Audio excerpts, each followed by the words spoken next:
what we're looking at here is the reality of a lot of car design, where although people regard cars now as all done on computer, there is a kind of a brain dump at the start of a program where you're just looking for ideas. You've got to have a design brief. You've got to know what you're trying to achieve. I learnt that in my industrial design days. You've got to try to figure out in advance what people are expecting. In this case, we were asked, quite surprisingly, shortly after the introduction of the Silver Spirit, to look at a smaller Rolls-Royce, which is quite a sort of a bit of thinking on the part of the company to do that. So we knew the dimensions we had to sort of try to hold, and also more aerodynamic, because obviously we're trying to save weight and trying to save drag coefficients.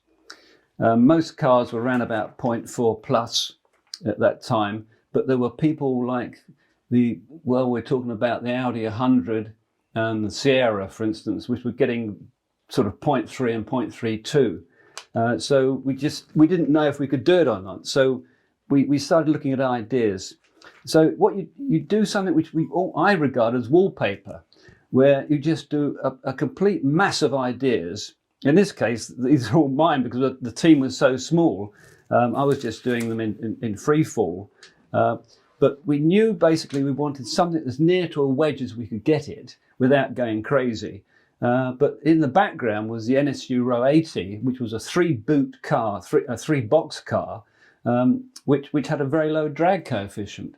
Forget the Wankel engine, which tend to confuse things. But the actual shape of the NSU Row 80 was quite a success. So with that in mind, we obviously had to incorporate a stainless steel model of the Greek temple, but try to get everything as small as possible, but still credible. So then you start this process of trying different ideas. In this case, we still had to supply small rectangular units for headlamps for America. They used to call them drugstore headlamps because you were meant to be able to buy them anywhere. It was part of the American legislation. You didn't want any specialized. I mean, the basic SZ cars had headlamps which were, expensive but unique, and you couldn't buy them anywhere. You had to buy them from a special supplier. So the idea was that the Americans wanted a off-the-shelf, cheapo. I mean, everything was using it. Amazingly, the number of cars that had these headlamps is extraordinary. So you kept looking at these front ends, small radiator shell, but credible, and more sort of integrated aerodynamic look.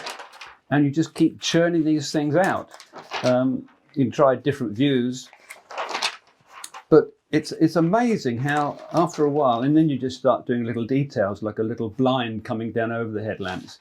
And it's amazing once you get a wall full of these things, you can stand looking at it and invite people's opinion, and something will jump out. It happens every time.